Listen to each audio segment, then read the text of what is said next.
You're listening to The Gary Harris Show on Tide 100.9 in Tuscaloosa.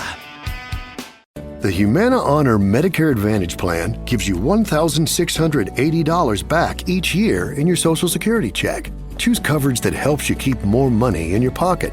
Learn more at gethumana.com. Humana, a more human way to healthcare. The Part B Give Back benefit pays part or all of your Part B premium, and the amount may change based on the amount you pay for Part B. Limitations and restrictions may apply. Humana is a Medicare Advantage HMO and PPO organization with a Medicare contract. Enrollment in any Humana plan depends on contract renewal. The Gary Harris Show. UCM host Tider Insider TV. Crimson Tide Kickoff. Play-by-play for Alabama sports and sports director for WVUA 23. It's time for the Gary Harris Show on your home for Alabama sports. Tide 100.9 and streaming on the Tide 100.9 app.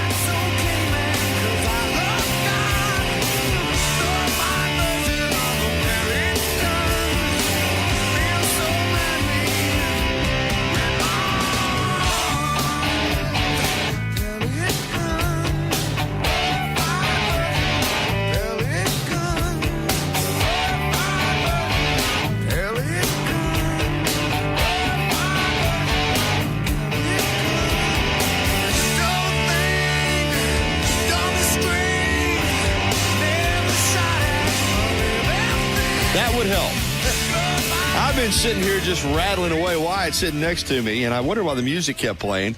And I just been sitting here rattling away, and I didn't have my mic turned on, which is recommended in the radio business if you want to be heard. So we'll start over. Good morning, everybody. This is the Gary Harris Show for this Friday, October the 4th, 2024. Fridays at the Free. I'm live at Innisfree Irish Pub, 1925 University Boulevard in Tuscaloosa. It is the happening place on game day weekends, whether the Tide is at home or away like they are this weekend up in Nashville tomorrow afternoon to play the Vanderbilt Commodores. So lunch begins being served at 11 a.m. They open the doors at 11 a.m. But as we always say, and of course last week with the Georgia game in town, we wound up having, I guess, probably Wyatt Fulton is with me right here next door. We probably had about, I'd say 10, 12 people in here that kind of made their way into the side door a little bit early, hanging Before out they with even us. opened, there was at least probably 15 people in here, and then they just started filing in as soon as we went on the air at 11 o'clock. And let me say this. The game day menu was in place last Friday because of the large amounts of people they were expecting. A Lucky Lunch Meat and 3 is being served today with it being an away game, so you can get the Lucky Lunch Meat and 3 beginning at 11 a.m., plus their regular menu, all the great stuff that they have on tap. But we got a great show on tap for you. Going to run it down for you here in just a second, tell you what we've got going on. First, though, I need to let you know this hour of the Gary Harris Show, as always, brought to you by Alabama Credit Union. Member-owned and not-for-profit. It really is just a better way of banking. I'm a member, and you should become a member, too. The advantages are, I can't even list them all for you, but you can find them all and read all about it at alabamacu.com. That's alabamacu.com. Alabama Credit Union, loans for real life. Some rules and restrictions do apply. See if you're eligible for membership, then join today and feel good about your money and pull extra change in your pocket. Or here's what we got on tap for you today. Adam Amin from Fox Sports is going to join us at 9:30 to go around the world of sports, NFL and Major League Baseball. He's going to be on the call for the NL Divisional Series between the Mets and the Phillies. Boy, what a win by the Mets last night. They were down 2-0 going to the top of the ninth against one of the best closers in baseball. And, boy, Pete Alonso hit a blast. And the next thing you know, the Mets have the lead, and they wind up winning that game last night in Milwaukee to win that wild card series. And wild game. The Mets are hot now. The Phillies on paper are the better team, but they don't play them on paper. Of course, they're going to play them on grass, because both of these ballparks that they're going to be playing in are grass fields. And the Mets are a handful right now. The other National League Division Series, of course, it's going to be the Dodgers and the Padres. The Padres took care of the Braves in 2 games in that wild card series.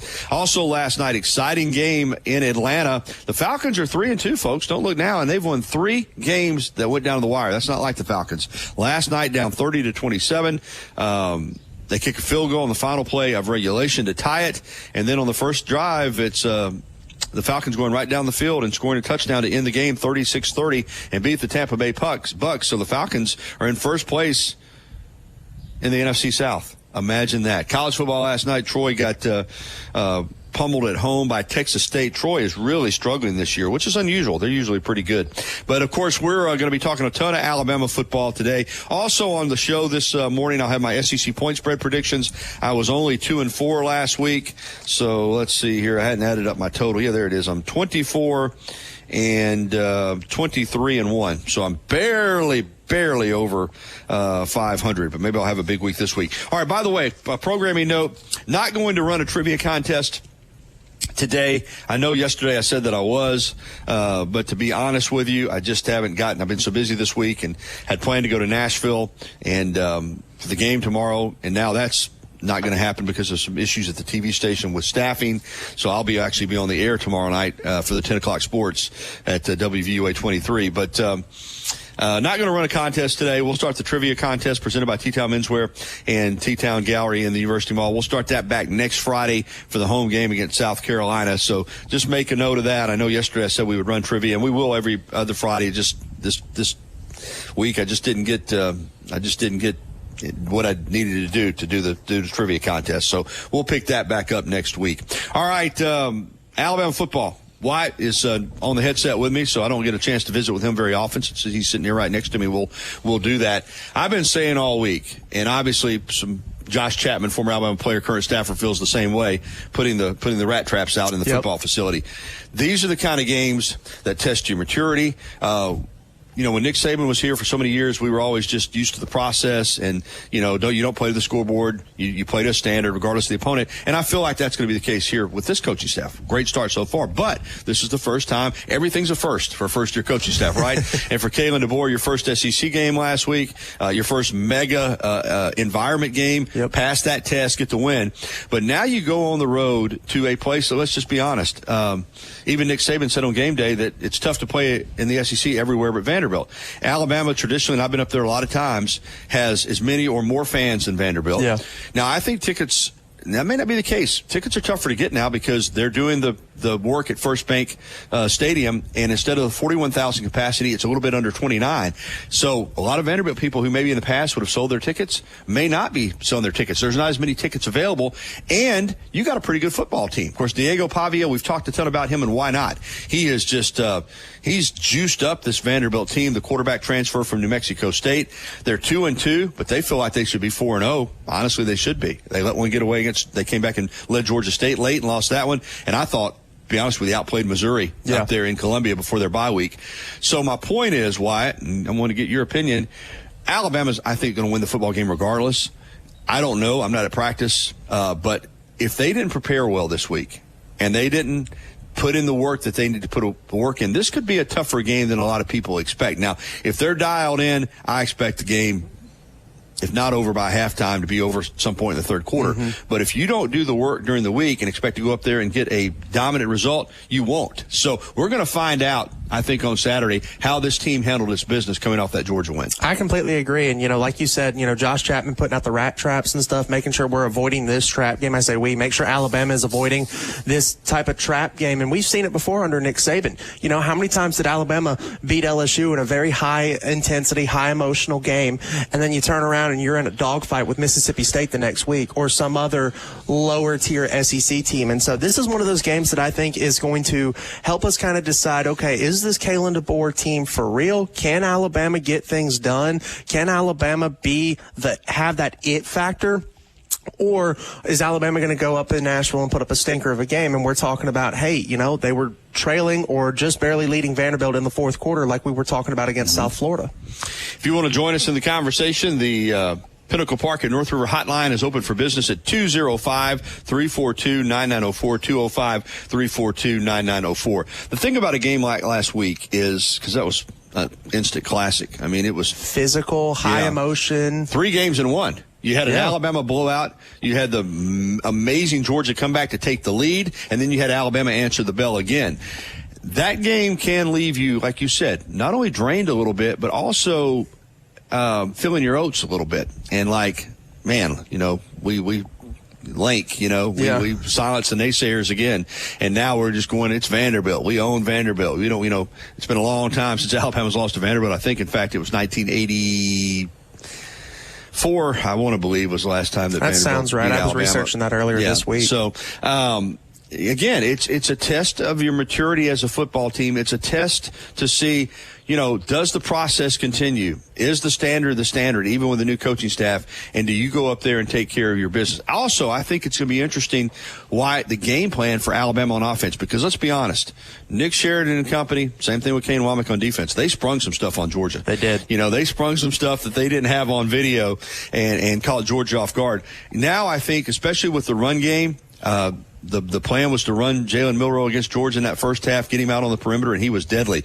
I think this week you kind of go back to more of the traditional running game with Justice Haynes and Jam Miller. I think, obviously Milroe runs if he needs to, but I don't think the quarterback run is going to be a big part of the offense. I think you're going to see a different game plan for this game as well. I agree. I think, Jalen Milroe is probably, like you said, Jalen Milroe, if he's got to run, he's going to run. And at any point he can jump off for a 50-yard gain on the ground just by himself. But I think you'll see a lot of options this week, a lot of options where he maybe should have pulled it, but the game plan is more so, hey, let's get Jam and Justice going. Let's not put too many hits on our, Heisman contender quarterback against a team like Vanderbilt, because we're going to need him ready to go when, you face South Carolina. They're probably going to get Lenora Sellis and Rocket Sanders back this week. So that's going to be a tough game next week as well. And then you've got to go to Knoxville. Then you got to go top 10 Missouri's coming into Tuscaloosa. Then you got to go to Baton Rouge, go to Norman, Oklahoma. So it was a great win against Georgia, and it was a great game plan, but I agree. I think we'll get back to the more traditional, Jam Miller, Justice Haynes. Maybe you still see a couple of those, handoffs to guys like Jeremy Bernard, line up Kobe Prentice in the backfield and motion him out like they did against Georgia, just so that way it's still, familiar, because you don't want to go 3 weeks before Western Kentucky, USF, and Wisconsin playing one style of football, break out the playbook against Georgia, and then put all that back on the shelf against South Carolina, Vanderbilt, and then have to break it back out against Tennessee. You want to stay in that rhythm. You want to be able to keep things going, and so you want to stay familiar with the more complex parts of this offense. Because God forbid, let's say one of those handoffs to Jeremy Bernard doesn't work, like it didn't a couple of times against Georgia. Now you're in Knoxville and you've got 110,000 fans screaming their heads off while you're on offense. It's going to be incredibly tough for Alabama's offense if they do put that stuff back on the shelf. So I think you'll see a little bit more of the traditional stuff, a little bit more of the, hey, we're just going to hand it off to Jam and Justice out of the shotgun, but you're still going to have some of that motion, some of those other kind of wrinkles in the offense still in there. And defensively, too, Wyatt, I think, you saw against Georgia, boy, I tell you what. What a first half. They threw caution to the wind. They came after Beck. I mean, they got after him. They got him rattled. They were coming from all over. They, cover zero a lot of times where they just, cover zero blitz on Georgia's own goal line. Yeah. Like Carson Beck hits that ball. That may be a 95-yard touchdown, and yet they cover zero. Keanu Cote and a couple of other guys got in the backfield and ended up making a great play. Right. But, they went to the wind. They went after. I think this different kind of quarterback. And now Pavia can throw it. I'm not going to say that he can't. He can, but he is a physical prowess kind of player, and he'll run over you. And I think the game plan will be more traditional on defense as well. I agree. They're probably not going to feel like they have to come after him. They're going to play coverage and also try to keep him contained in the run game. Because the thing about Vanderbilt, outside of, and you've been studying probably more than I have, but outside of him, they don't seem to have a really explosive offense. So, the idea is just to let them try to nickel and dime their way down the field, and if they do drive the ball, tighten up in the red zone. So I think you'll see a more conservative game plan on defense too. I think so. You'll still see some of the weird stuff. Jahad Campbell will go from that stinger position down to being a pass rusher. You'll get Quay Russaw and Jahad Campbell on the edges with Tim Keenan, Tim Smith.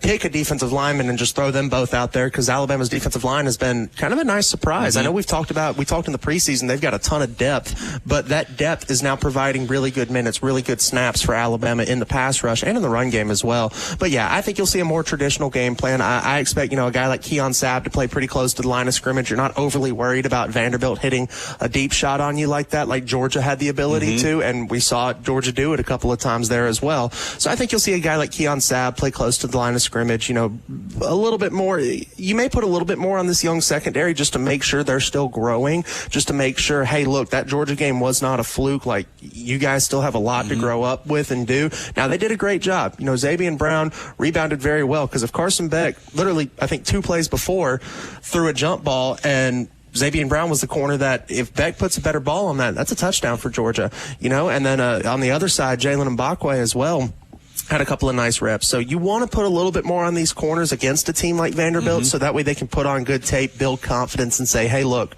we can do it. We can hang in the SEC. We beat Georgia, took care of business against Vanderbilt, and then going into the game against South Carolina, another tune-up game as you get ready to head to Knoxville October 19th. Yeah, well stated. Good analysis, Wyatt. All right, we're off and running here on the Gary Harris Show. It's 9:16. We've been busy all week with phone calls, and, of course, last Friday was crazy, and I know it's kind of with it being an away game and it being against a lesser than traditional powerful opponent in Vanderbilt. We don't have quite as much buzz, but phone lines are open. We'd love to hear from you in the next segment. We got Adam Amin coming up at 9:30 from Fox Sports. We got Jacob Allison from the famous Allison Racing family as we got the Elwood 500 on Sunday at Talladega. We're going to talk about his history and his family's history for stock car racing, particularly in the state of Alabama. He is coming up at 10. Then we have the Auburn Report at Brett Pritchard coming up at 10:30 this morning. As I said, phone calls are welcome on the Pinnacle Park at North River Hotline at 205-342-9904. Fridays at the Free. They're not open yet, but they will be at 11 a.m., and they will be running the Lucky Lunch Meat and 3 special today. Unlike last Friday, they had the game day menu, but they'll have the Lucky Lunch, plus the regular menu as well. So come and always hang around and have lunch. Wyatt, of course, has his show beginning at 11 a.m. with T-Town Sports Daily. So we're going to take our first time out, and we'll be right back with more of the Gary Harris Show from Innisfree Irish Pub, University Boulevard in Tuscaloosa. Stay with us. Here's what's trending on the Tuscaloosa thread. Good Friday morning. October is Breast Cancer Awareness Month, and the University of Alabama soccer team highlighted that by a visit to patients at DCH Manderson Cancer Center, and cancer survivors will accompany the team for the national anthem at tonight's game against Kentucky. West Alabama Democrat Congresswoman Terry Sewell reminds that the rate of fatal breast cancer incidents can be reduced by early detection. She says black women are 40% more likely to die from breast cancer due to lack of early detection. Don Hartley, Town Square Media, Tuscaloosa. At Humana, our Medicare Advantage plans give you coverage and care you can count on, along with guided support to help you feel your best. You could have a plan with a $0 premium or an all-in-one plan that may include medical and prescription coverage, as well as routine dental, vision, and hearing. Learn more at GetHumana.com. Humana, a more human way to healthcare. Humana is a Medicare Advantage HMO and PPO organization with a Medicare contract. Enrollment in any Humana plan depends on contract renewal. Free has evolved. It will always be that place to escape and have a good time. Whether it's for a game day weekend, to reminisce on college days, or to create new memories, if you're looking for a good time, there's only one thing to do. Head to the Free at 1925 University Boulevard. And don't forget about the Lucky Lunch Meat and 3 special. Monday through Friday from 11 a.m. until 2 p.m. Get a meat and 3 vegetables for just $8.49. Or for a lighter appetite, try the Lucky Lunch soup, salad, or sandwich combo. I'll see you at the Free. Getting her. This October, Tanger invites you to shop pink and save lives. Your donation of $10 or more to the Breast Cancer Research Foundation helps fuel innovative research that brings us closer to a cure. It also unlocks exclusive savings from brands like Coach, Crocs, Columbia Factory Store, and more to shop all month long. Join us as we mark 30 years of advancing research and empowering hope. Donate and access your exclusive savings today at Tanger.com. 2011, Billy's Sports Grill, located on Main Avenue in historic downtown Northport, has been serving their legendary signature chicken sandwich, award-winning wings, and handcrafted cocktails. Billy's is also the spot to watch all your favorite sporting events with big screen, high-definition televisions, both dining rooms, at the bar, and outside on the beautiful patio. Come by and say hello to Kim and Lisa, the Billy's Management Dream Team. Billy's, good food, good friends, and good time. Tide 100.9 Tuscaloosa weather. A mixture of clouds and sunshine today. The chance of a few isolated showers. The high 81. For tonight, fair with the low at 63. Tomorrow and Sunday, warm and dry. Sunny both days with highs between 84 and 87. I'm James Spann on the ABC 3340 Weather Center on Tide 100.9. It's 74 degrees in Tuscaloosa. You're listening to The Gary Harris Show. Goal line in, touchdown, Alabama! On your home for Alabama sports. Tide 100.9. And streaming on the Tide 100.9 app.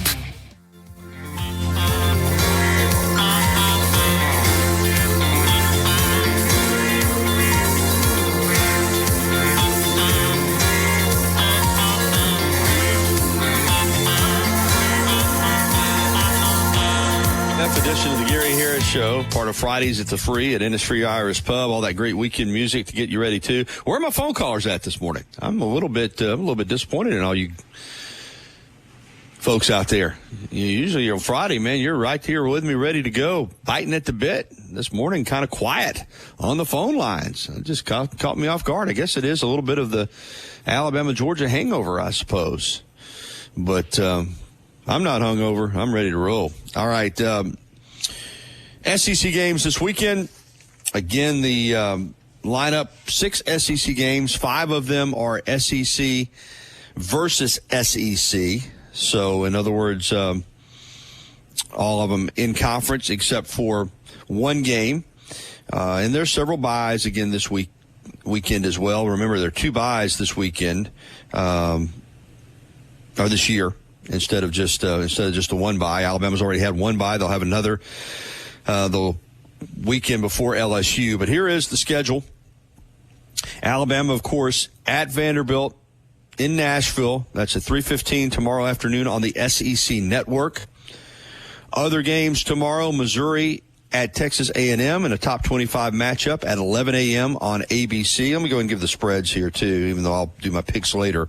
Alabama is a 22-point favorite over Vanderbilt. Texas A&M, even though they are the lower-ranked team and have a loss, are a 2.5-point favorite over Missouri. Auburn is at Georgia. That's a 2:30 kick on ABC, and Georgia is a 22-point favorite over Auburn. South Carolina hosts Ole Miss at 2:30 tomorrow afternoon on ESPN, and Ole Miss is a 9-point road favorite. Carolina, a 9-point home dog. Tennessee at Arkansas, 6:30 tomorrow night on ABC. And Arkansas is a 13.5-point underdog at home to Tennessee. And then Central Florida, the one non-SEC matchup at Florida. And the Golden Knights, the Fighting Gus Malzahns of UCF, are a 2.5-point favorite over the Florida Gators. All right, we got Jim on the line on the Pinnacle Park at North River hotline. So, Jim, good morning. How are you? Jim, you with me? Can you hear me? Yeah, now I got you. I'm at Innisfree. Maybe they didn't have you potted up. Hey, go ahead. Good morning, buddy. How are you?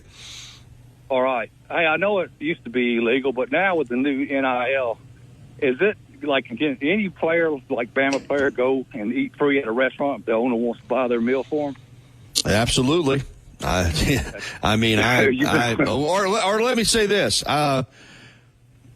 I can't imagine that it wouldn't be legal. I mean, that's not something I've really never ever checked into, but, and I guess technically, there still are rules about what you can give student athletes because they are supposedly under the guise of NIL. So I might have spoke too soon on that, but I can't imagine that if you are out and about and you see a player and you say, hey, I'm going to pick up your dinner, that anything's going to come off it, to say this is my contribution to NIL.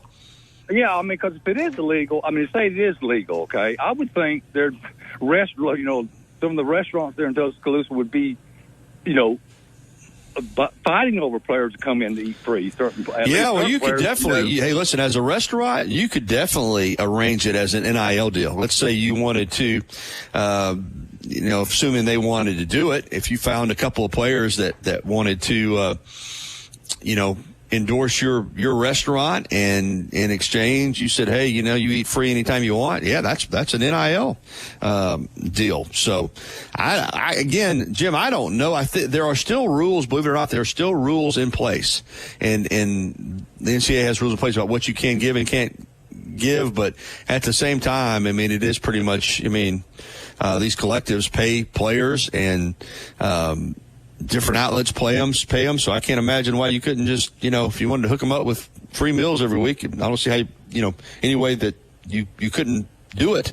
So, yeah. Yeah, imagine, if it is legal, plus players like Ryan Williams. I mean, just eating every day free wherever he wants. Yeah, to. Of course you got Jim. And I know you're aware of this too. Of course, that cafeteria they've got over there in the athletic facility, they serve some great food, and they serve the right amount of protein and the right amount of carbs. So they feed them. They eat pretty well too on the athletic department dime as well. Now let me point that out. Hey, was that Jalen Milrose doing that car commercial? It is. Yeah. He's got a pretty good voice for commercial. He does a good job, don't he? He's I certainly, if I were a business here in town, I'd want him to be my spokesman. I can tell you that. Some people just, either you got it, you don't. And him just to be an athlete, and I just thought he did a real good job. Yeah, he's got it. You said it. He's got it. He's got the it factor on and off the field. So yeah, it's a new era of college athletics, and these guys and ladies too, female athletes as well, are getting opportunities that they never have gotten in the past. That's for sure. All right, y'all have a good day. Thank you, Jim. Good to hear from you, my friend. Always a pleasure. And now they're jumping on the line, so we're going to try to go fast here before we hit the break. Greg from Birmingham, you're up next. Hey, Greg. Hey, Gary. How you doing this morning? Doing well. Hey, guys in the military, when they do something brave, they generally get a award or something, or a medal or something. I want to give you a medal for this week. You took on Jeff from Tennessee Monday, and then you took on Bryce because you were talking about Auburn. And then Digger calls in complaining to Chris about Chris Thug because he didn't like the way he was calling again. You've taken some shots this week. Yeah, they've been coming after me this week. And I want to just tell you, thank you very much. You've done a great job hanging in there. And thank you. When you do your picks this week, don't forget to pull for Kentucky. We wouldn't want to get Jeff upset. Yeah, Kentucky's playing open, but I still don't want. I still better be careful what I say because it's been an interesting week. But I appreciate that, Greg. Yeah, it's part of it. I can handle it, man. Thank you so much for that call. All right, let's get to Roland over in Guntersville before we close out the segment. Hey, Roland. Hey, Gary. How we doing this morning? Hope doing well. Good. Last week I called in and basically said that Alabama had a better team than Georgia, had more talent in Georgia, and I still believe that. And I think if you asked 100 people, coaches, if they'd rather have Milroe or the Georgia quarterback, I'd pick Milroe. The upside is more, and you got the running ability and all that. And I just felt all along Alabama. These people tried to say Alabama was not as talented as Georgia. I mean, all you got to look at, and I know it's not all everything, but if you look at the recruiting search, Alabama had more 5 stars, the 4 stars about even, the 3 stars each team had about even, and and these people that just kept on saying that Alabama wasn't as talented, it's crazy. Plus, Alabama, I thought what they added from the portal was really good ball players, and and that idiot from Georgia was on Feinbaum last week and said Alabama was a second-tier team. Do you read that or hear that? Yeah, I saw it. I don't even pay attention to mess like that. That guy's an idiot. I mean, that guy shouldn't be allowed to come on shows. I mean, like you said, you said it all along. You did. You called in and you said, "Listen, I'm not buying this mess about Georgia being more talented." And you're right. Alabama's been stacking classes of top-rated recruits on top of one another, just like Georgia has. So you called it. I mean, they play again. Georgia might win. Georgia's very talented. Oh, very. But to try to say they're more talented than Alabama, I just didn't buy it. And the quarterback, I'd take Milroe all day over their quarterback. And it's just, it's a nice win, a great win. And, I'm kind of like some people. Where it ended probably was beneficial to Alabama to have to come back and, in that situation. But I was. All right, brother. Well, I got to get to the break. But Roland, always a pleasure to hear from you and enjoy your weekend over there, beautiful Lake Guntersville, okay? Have a good weekend, buddy. Thank you, Roland. All right, it's 9:31. We'll take a timeout. We'll come back with Adam Amin from Fox Sports next here on the Gary Harris Show, live from Industry Irish Pub, Fridays at the Free. Tuscaloosa's Old Colony Golf Course is an 18-hole championship layout designed by 1976 U.S. Open champion Jerry Pate. Director of Golf John Gray and fitting specialist Bob Montgomery are PGA certified. Mike Shivitz is the head professional and director of the Tuscaloosa Junior Golf Program. Call today to secure a tee time at the Tuscaloosa Championship Golf Course. Everyone can play. 205-562-3201. Old Colony is operated by Para. Life doesn't wait for when your finances are in perfect order. It just happens. But no matter what surprises come your way, Alabama Credit Union will be here to help make it affordable with great personal loans, mortgages, and auto loans. They offer an easy application process and fast decisions so you can stay focused on feeling good about whatever life brings your way. Alabama Credit Union will be here to help make it affordable with great personal loans, mortgages, and auto loans. Alabama Credit Union, loans for real life. Visit alabamacu.com to learn more. Some rules and restrictions apply. See if you're eligible for membership. Then join today and feel good about your money. The Humana Honor Medicare Advantage Plan gives you $1,680 back each year in your Social Security check. Choose coverage that helps you keep more money in your pocket. Learn more at gethumana.com. Humana, a more human way to healthcare. The Part B Give Back benefit pays part or all of your Part B premium, and the amount may change based on the amount you pay for Part B. Limitations and restrictions may apply. Humana is a Medicare Advantage HMO and PPO organization with a Medicare contract. Enrollment in any Humana plan depends on contract renewal. Follow the Crimson Tide on their journey to another national championship. Touchdown, Alabama! On your home for Alabama sports, Tide 100.9, and streaming on the Tide 100.9 app.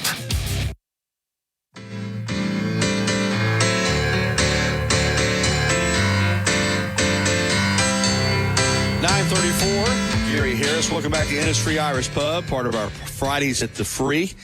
They open at 11 a.m., and they'll be ready for lunch as soon as they open the doors. But I'm here now hanging out, and one of the best in the business, Fox Sports play-by-play broadcaster for NFL and Major League Baseball, Adam Amin, with us for his pretty much weekly visit. Doesn't make it every Friday, but we certainly are thankful when we have him. Good morning, Adam.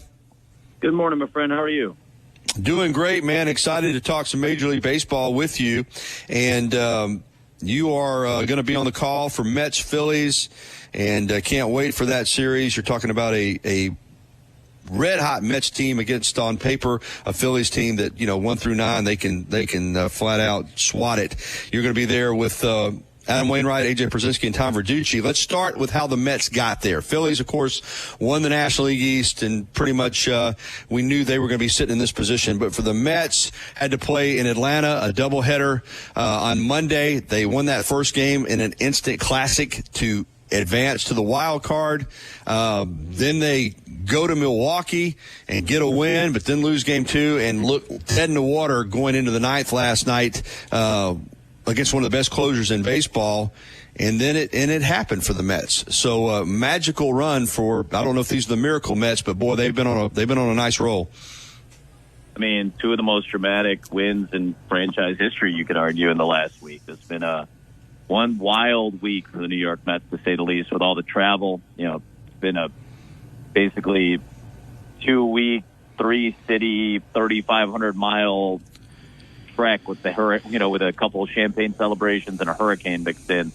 They went from New York to Atlanta, had to go to Milwaukee, then go back to Atlanta for those doubleheader games to try to clinch a spot in the playoffs, then went back to Milwaukee to play this wild card series. Now they're in Philadelphia. They landed last night, and it's as expected. Usually the day before a division series, there's a workout at the ballpark for both teams, and the Mets understandably are not sending anybody to that workout. It's a voluntary workout today because of just how to the wall they've been. No days off for basically the last 2 weeks, so they're taking their time today. But what an excursion, man. This is a team that started 0-5.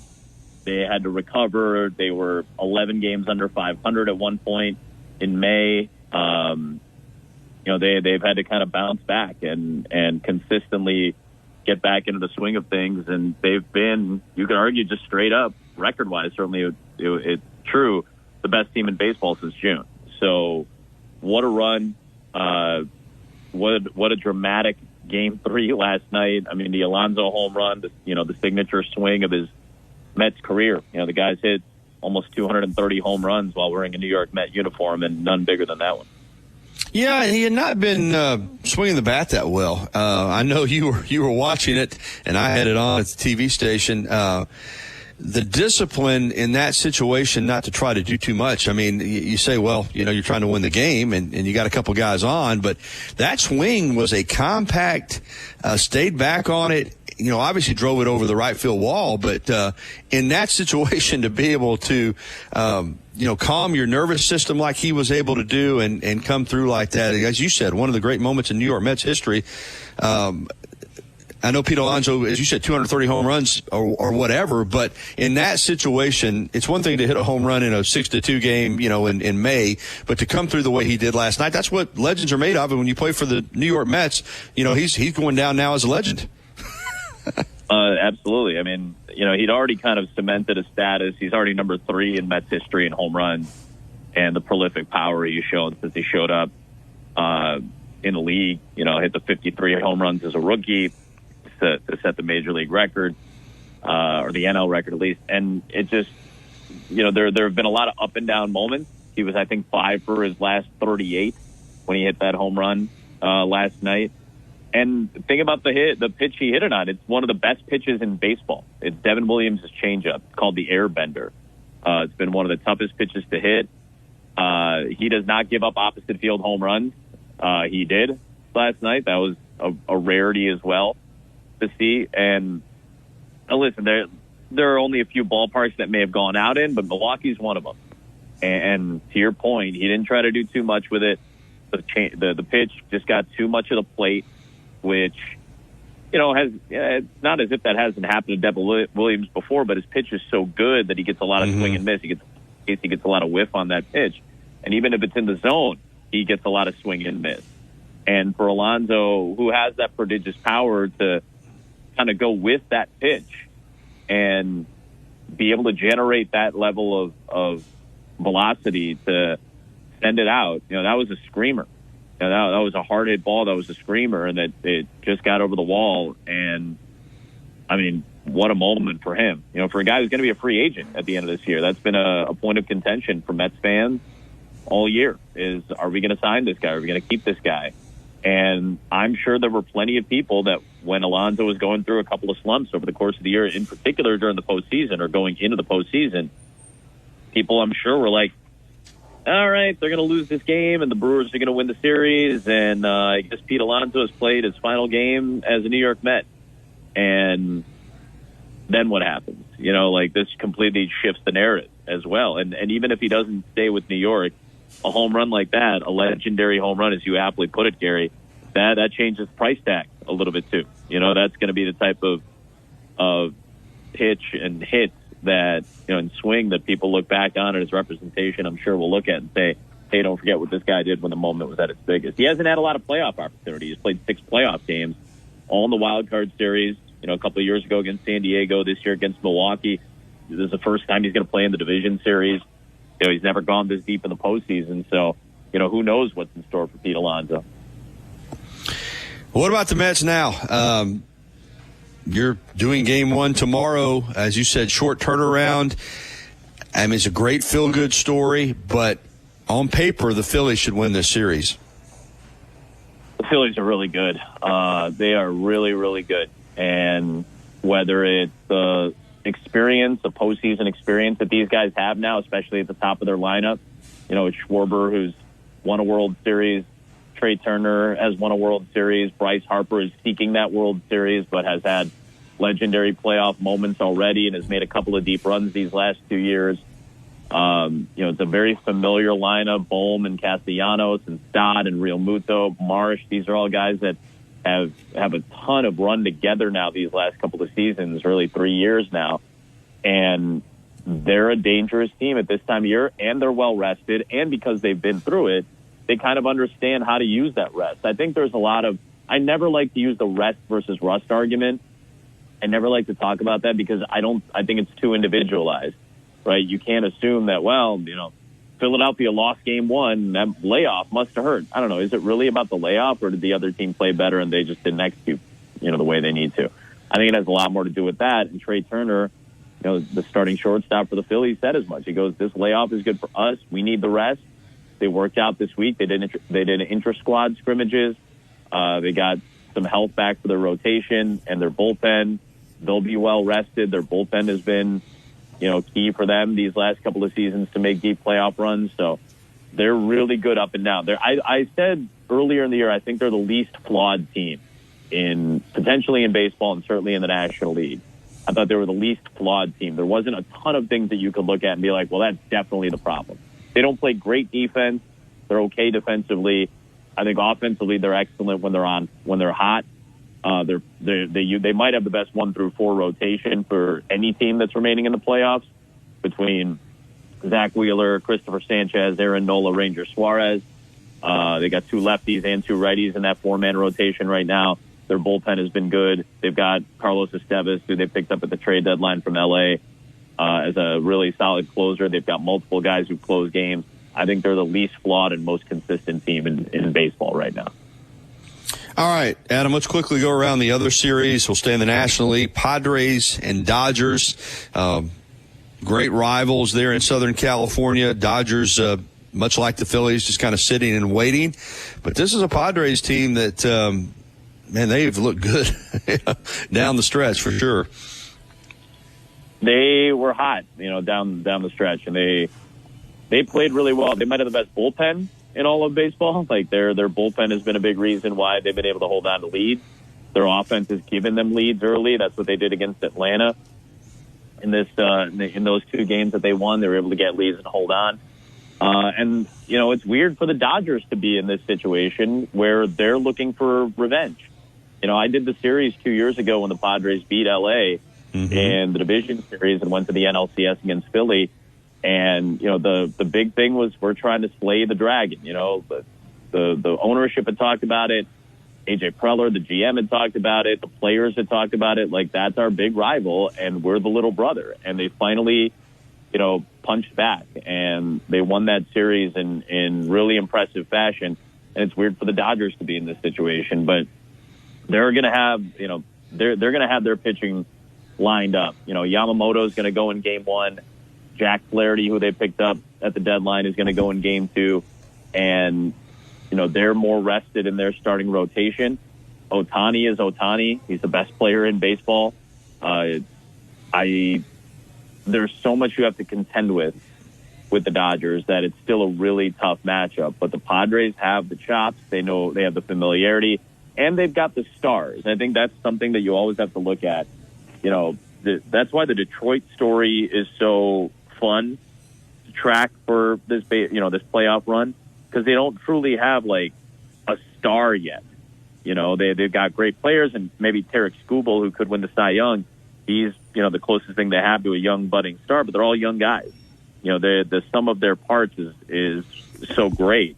Whereas most of the other teams, if not all the other teams that are remaining in the playoffs, have absolute superstars, and the Dodgers have that. They have the superstar of all, right now. So I'm fascinated by this matchup. I loved calling it 2 years ago. Our eyes will be glued to it after we finish our game in this, this first two game stretch with Philly and New York. My eyes will be on Dodgers Padres.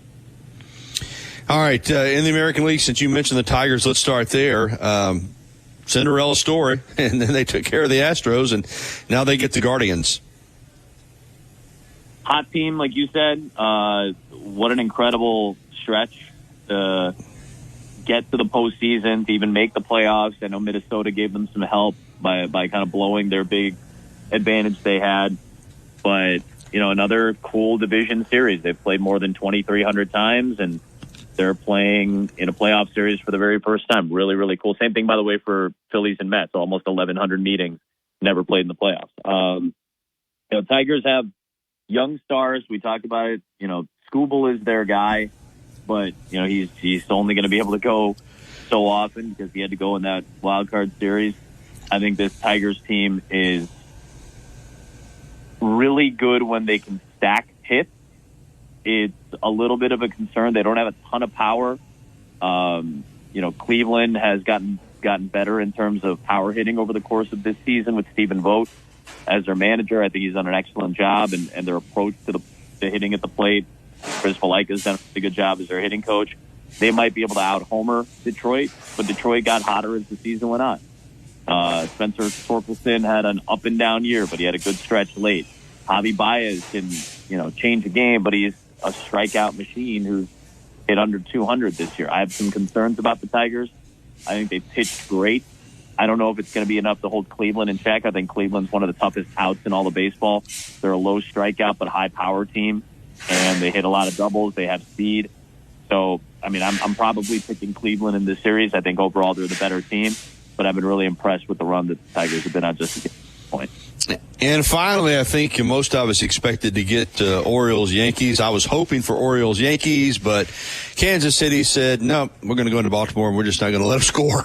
It was impressive pitching to take care of the Orioles. And now, again, Royals, another one of these teams. On paper, the Yankees are sitting there waiting, but these kind of clubs, man, they just kind of throw caution to the wind. They got Bobby Witt. Can they give the Yankees a run for their money here? If they can pitch, then yeah, but that's a concern for me. We talk about superstars, and Bobby Witt is a superstar, but the Yankees have two of the best. They've got Soto and Judge, who've been so good. I know they're a little shorthanded. I know Rizzo got hurt, but I just feel like the Yankees are primed. And again, anything can happen, especially in a short series, especially in a 5-game series. But I think overall starting pitching's been solid. I think Carlos Rodon has had a better year than maybe was expected, and he was there just about every start. Cortez got better as the season went on. Luis Gil stepped up in a big way early. Garrett Cole only made 17 starts. You hope that Cole can do what he's done in postseasons past, at least division series past. He's been better early in the rounds than he has been in the LCS and things like that. I have concern about their bullpen. The Yankees bullpen has been the biggest problem for them, right? Clay Holmes, 30 saves, but really up and down at times this year. Tommy Kahnle was hurt for a good chunk of the season. They don't have a lot of depth at left-hander in that pen, although, we'll see if Caleb Ferguson or whoever is going to be okay. I worry about their back end of their pitching. I'm not concerned about their starters or their offense.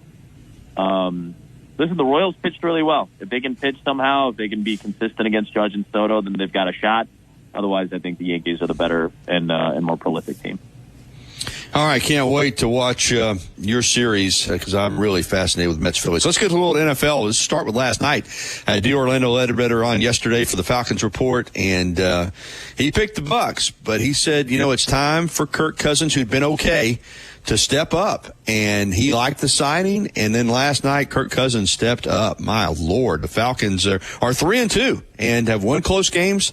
They get a field goal to force overtime, and then go down the field and score with a touchdown pass to beat the Bucs last night, 36-30 in OT. About Atlanta this year, man. All these comeback wins, late game wins, really impressive stuff, and Kirk throws for an Atlanta record. Wild. I think his execution's been really good. He's an easy guy to get along with. That's always been the case for Kirk Cousins. He's always been an easy guy to forge a connection with. He's done that with a lot of receivers in his career. He's done that in multiple spots in his career, and he spread the ball out. This is what Atlanta was hoping for offensively. When they, over the last couple of years, when they've drafted Kyle Pitts and Drake London, and you go out and sign Darnell Mooney, who's kind of a cast-off from Chicago, and you have, Bijan Robinson as your first pick last year. There's a reason that they've constructed this offense with what was already a very good offensive line. And, I know there was a lot of consternation with drafting Penix after signing Cousins, but this is what we talked about, right? This is what you were hoping for. You got a veteran guy that Penix can learn from, and you still feel like he's going to give you a shot to be in most games, and they've been in most games this year. So I've been really impressed with Cousins so far, but I'm not shocked that they were able to get on the same page relatively quickly. And the Bills and Ravens on Sunday night. We're seeing now what Baltimore, I think, had hoped they would be with Derrick Henry, and he is, I've discussed him many times. His fitness regimen, his diet, he doesn't, 30 is the kill age of a running back as far as their careers in the NFL.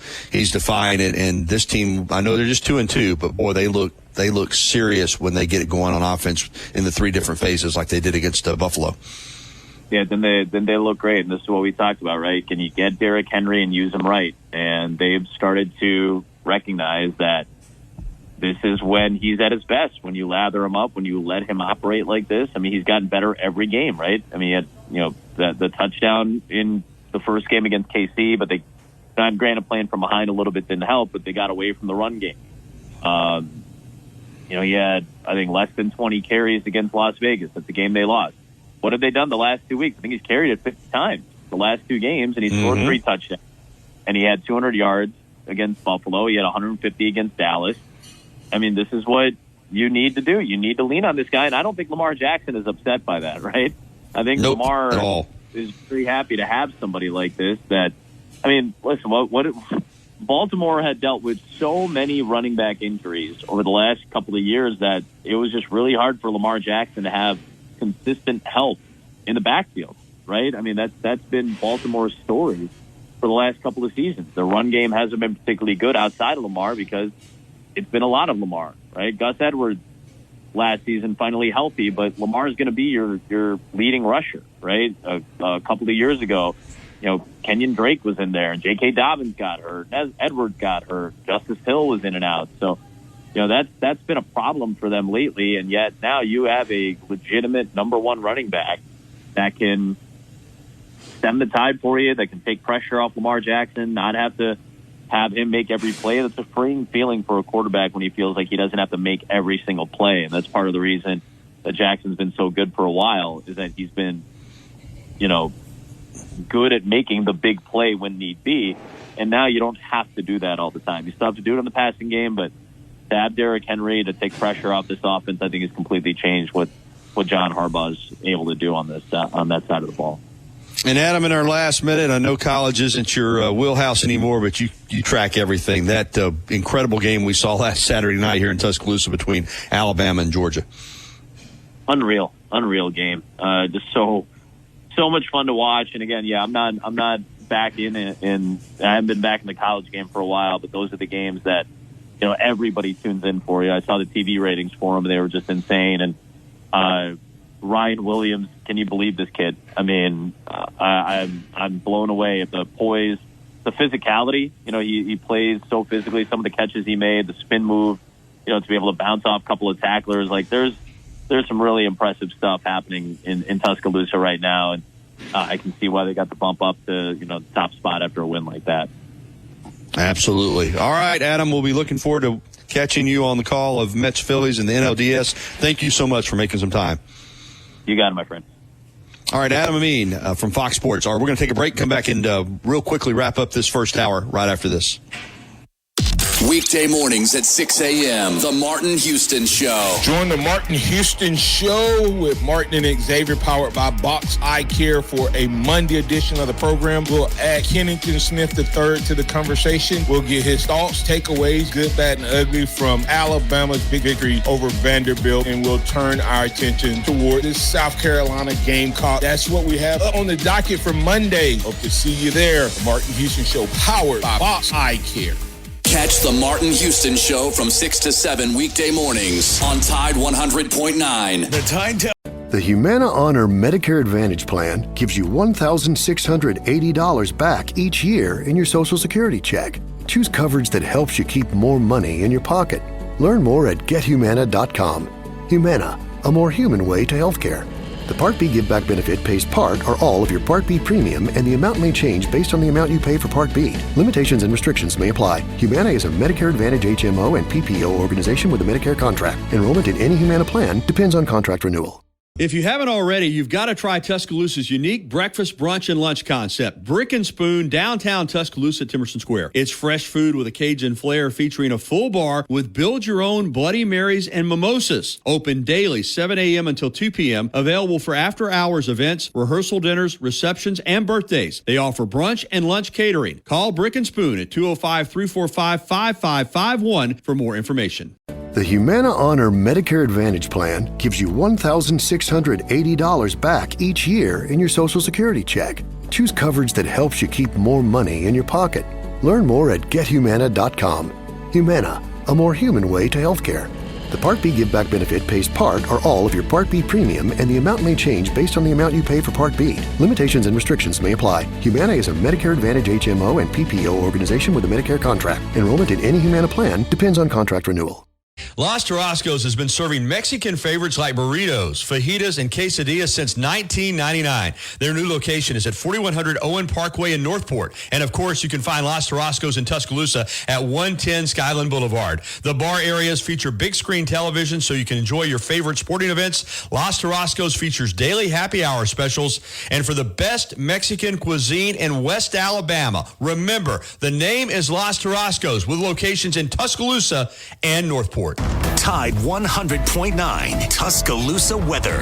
A mixture of clouds and sunshine today. The chance of a few isolated showers. The high 81. For tonight, fair with the low at 63. Tomorrow and Sunday, warm and dry. Sunny both days with highs between 84 and 87. I'm James Spann on the ABC 3340 Weather Center on Tide 100.9. It's 73 degrees in Tuscaloosa. Covering University of Alabama sports, as well as the national and local scene as well. The Gary Harris Show, only on Tide 100.9 and streaming on the Tide 100.9 app.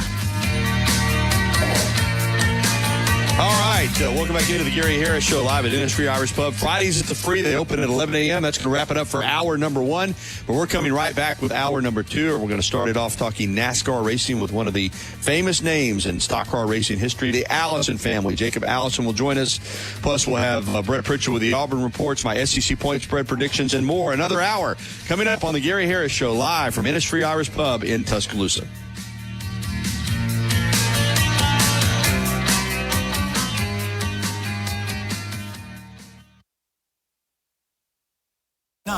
$30K workday payday. Woo! Win cash every weekday 8 to 5. Here's this hour's cash code. 324. Again, that's 324. The code is 324. Enter that code now on the Tide 100.9 app. Click on the 30K payday button and enter the code for a chance to win $30,000. WTBC Tuscaloosa and W265CG Tuscaloosa, a Town Square media station. Tide 100.9 and streaming on the Tide 100.9 app. From the Fox Sports Studios in Los Angeles, here's Monsi Bolaños. After missing practice Wednesday and Thursday due to concussion protocol, the NFL Network is reporting that Giants wide receiver Malik Nabers faces an uphill battle to play in Week 5 against the Seahawks. They also report that Colts running back Jonathan Taylor likely misses time with a high ankle sprain. Vikings tight end TJ Hawkinson will officially return to practice today from the physically unable to perform list. Minnesota is the only 4-0 team in the NFC and will face the Jets in London on Sunday. Thursday Night Football saw the Falcons outlast the Buccaneers for a 36-30 overtime win. Kirk Cousins threw for a new franchise record of 509 yards and 4 touchdowns. In Major League Baseball, the Mets are headed to the ALDS after defeating the Brewers on Thursday night 4-2. Pete Alonso hit a 3-run shot in the top of the 9th inning. In basketball, ESPN reports that Patrick Ewing, the New York Knicks' all-time leading scorer, is set to rejoin the franchise as a basketball ambassador. The best secret. This October, Tanger invites you to shop pink and save lives. Your donation of $10 or more to the Breast Cancer Research Foundation helps fuel innovative research that brings us closer to a cure. It also unlocks exclusive savings from brands like Coach, Crocs, Columbia Factory Store, and more to shop all month long. Join us as we mark 30 years of advancing research and empowering hope. Donate and access your exclusive savings today at Tanger.com. The Gary Harris Show. UCM host Tider Insider TV. Crimson Tide Kickoff. Play-by-play for Alabama sports and sports director for WVUA 23. It's time for the Gary Harris Show on your home for Alabama sports. Tide 100.9 and streaming on the Tide 100.9 app.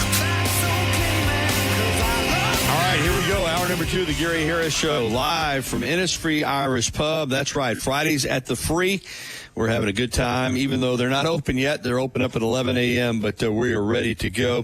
Innisfree Irish Pub, of course, legendary for all that it brings to the table here in Tuscaloosa in terms of entertainment, in terms of great food and beverages. And, of course, 11 o'clock, they all have their Lucky Lunch Meat and 3 special beginning at 11 a.m. So you want to get by and have lunch. I'm going to hang out after my show and have lunch. That is for sure. So come on by and join me. Innisfree Irish Pub, 1925 University Boulevard in Tuscaloosa. All right, coming up at 10:30, it's the Auburn Reporter, Brett Pritchard. Also my SEC point spread predictions. As I said, in the first hour, no Bama trivia today. Not going to do a contest today. We'll crank that back up next week. But right now, we're going to jump out on the Pinnacle Park and North River Hotline and welcome in Jacob Allison. If the last name sounds familiar, it should. He's part of the legendary Allison Racing family. Jacob and I used to work together in the TV business. He did a stint in radio as well and then got smart and decided to live a normal life. Good morning, Jacob. How are you? Good morning, Gary. How about you? Doing well, my friend. Good to catch up. And it's Talladega weekend, the Yellowwood 500 coming up on Sunday. And, of course, your uncles, Bobby and Donnie, legendary racers, your cousins, the late Davey and Clifford Allison. Of course, your dad, Eddie, worked with the Allison family and in the garage and in the pits. And even though you're not involved in racing, that last name, when you hear the name Allison in the state of Alabama, you think NASCAR. And with Talladega back this weekend, I wanted to visit with you and just kind of catch up on how longevity runs in the Allison family. Your dad, Eddie, your uncles, Bobby and Donnie. I know they're not spring chickens anymore, but they're all still ticking along, right? Yeah, everybody slows down when you get into the upper 80s, but they're all still going. Dad and Bobby just last month went up to North Carolina for Leonard Wood's 90th birthday party. Oh, wow. Had a great time. Of course, Leonard Wood, one of the Wood brothers. Mm-hmm. Still owns the 21 car. So, it's crazy. We're a blessed family, I guess. My grandmother lived to be 101, and, Dad and Uncle Bobby and Uncle Donnie, I consider, Dad just turned 88 last month, so Bobby and Donnie are a couple years behind him, but they're all still going. Still going strong. Growing up, and you're younger.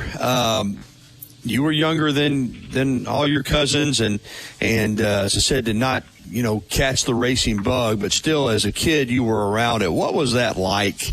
Growing up in a famous family and growing up really with the first family of NASCAR racing in the state of Alabama. Yeah, I mean, I was 11 in '93 when Davey got killed in the helicopter crash. Clifford was the year before that. Uncle Bobby's career ended in '88, a couple years before that. So I was really little when everybody was still in it, and my dad was already out of it before I was even born. So it was really just a lot of the those memories of things that went on around it. I can remember Uncle Bobby's house in Hueytown. They had a pool, and after the races, especially after Talladega, because everybody could get back, after those races, there'd be just these huge pool parties, just these absolute bashes. And, I can remember the one after, Davey's win in, I think 89, when he won. Of course, he won in 87. Uncle Bobby had been in the big crash earlier in that race that tore down part of the fence. I don't remember if we partied after that one or not. But a couple years later we did, and other races, and it was a lot of fun. But you're a kid and you're kind of oblivious, to the fact that, hey, my relatives, like, people know who they are. They're, famous celebrities. They're, mileage varies on whether or not you call race car drivers athletes, but they're famous sportsmen, so to speak. And it just brings back a lot of memories of how fun a lot of that stuff was. Of course, going to Talladega, was a blast, but we were little kids, when I was really into it and they were still involved. And it's just a lot of fun to think back on. When we were working together, and this was the early 2000s, you took me over to the shop. Yeah, to the shop in Hueytown, and that was what made the Allisons so unique. Was for a long time they continued. Now, eventually, of course, they went to Charlotte like just about everybody, but they continued to run a shop and run their race cars out of Hueytown for a long time, didn't they, Jacob? Yeah, and I mean, don't remind me that it was 20 years ago. I have fond memories working together, but the longevity of it is depressing sometimes, but that's okay.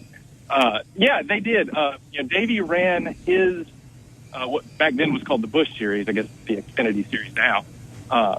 He ran his team out of the shop there and, had his office, had actually kind of tragically just built this really nice extension onto it for his kind of local office set up, and that was kind of finished right before he lost his life in 93. But, yeah, it still ran out of Hueytown. My parents still lived in the neighborhood in Hueytown where like a block over is where the shop was that they got their start in NASCAR. The shop was in the backyard, and it was actually the shop backed up to the backyard of another house where my mother lived, and that's how Mom and Dad met and got together. So that house is still there. Mom and Dad still live walking distance away from that. Wow. So yeah, it's still pretty cool. As far as your dad and your uncles, as you said, all of them are in their mid to late 80s. What is it like now? Do they still track racing? You said they went up for Leonard Wood's birthday party, 90th birthday party. Do they follow racing much at all anymore? Yeah, absolutely. Dad still watches every week. Bobby and Donnie were still, until fairly recently, still going to a lot of the races and would do events here and there around them. That's kind of slowed down a little bit for them. But they were still going strong. I think they still enjoy it. It's such a different sport from what it used to be. Your basic technology is still the same because it's still an engine under the hood and all that goes into that. But just all the technology I think they've got now surrounding it, probably makes it a lot different. And then just, the thing about NASCAR now, I think, is the personalities are so different than, they are. Kind of the almost cartoon characters in a good way that you had, back when they were into it, where you had your Richard Petty's, your Darrell Waltrips, your Cale Yarboroughs, and then later, your Dale Earnhardt that were just kind of these larger than life figures. Mm-hmm. And, Bobby too. But I don't know that translates as much now. That's, I think, a challenge for NASCAR to deal with, is really pushing their personalities, versus, trying to keep everybody on the up and up with sponsors and all that kind of thing. All right. The Alabama gang, and, it was the Allisons, Neil Bonnet, Red Farmer, Hud Strickland, as NASCAR began to push away from its roots and become, like you said, a more corporate sport, and hub in Charlotte, but race car drivers coming from all over the country, coming from California, coming from Wisconsin, coming from Michigan. We started to kind of lose that culture aspect of it. But what was it like for the Allisons to lead the Alabama gang? And that was just synonymous with all those guys that I mentioned, and know that you were representing, not just yourself and your family, but that entire state. That had to be something special as an Allison. Man, we're the Alabama gang. Yeah, you may have, there may be guys in Carolina and Georgia, whatever, but when you hear the Alabama gang, you know immediately who you're talking about. That had to be really cool. Yeah, I think it was. And I think it's the same thing in a lot of ways. Is, so much of it was about guys that were willing to get after it, work hard, and they did it, I think, as well as anybody. But that's what everybody does. So the personalities that emerged because they would work hard and they would do it and they would get after it and they would commit to it. And it's not to say that the guys now don't do that, but I think the way they rise up, kids come up, their dad's got a lot of money, they've got connections with sponsors, and, they can get themselves into cars that way. And whether or not they're really good, and whether or not they're going to have just that personality because they've grown up with that idea of, you need to be this so we can do that. as opposed to just being, good old boys that'll do whatever they need to do to make it. I think it creates a lot of difference. And I think that's where you lose some of that romance you had with, this Alabama gang, who were these hardworking guys that kind of came from nowhere. And, they run up against, the big rivalry was with Richard Petty. And Richard Petty was the guy that got after it and worked hard too. But because of the situation he was in, he had so many resources. And so it was just kind of that romantic David versus Goliath kind of thing, where you had this behemoth of Petty Enterprises and then these hardworking guys from Alabama, that come up and can race right there with him all the time. And then later on, a little bit down the road, you get that Darrell Waltrip, who, again, is just this character. And he jumps in. And then, again, later on, you get Dale Earnhardt. And, he's the intimidator. And that's, just awesome. And just the storylines that it creates, and that's where, is that still present? I don't know. All right, Sunday's the Yellowwood 500. You mentioned back in the day coming back and having the big pool parties. It's a lot different now, but will the Allison family convene and do anything special for the race on Sunday, or is it just another day at the office, so to speak? No, it really is now. Again, I think with everybody slowing down a little bit, used to Donnie and Pat would still come down, and stay with mom and dad, and they do some things. I don't think they're going to do that this time.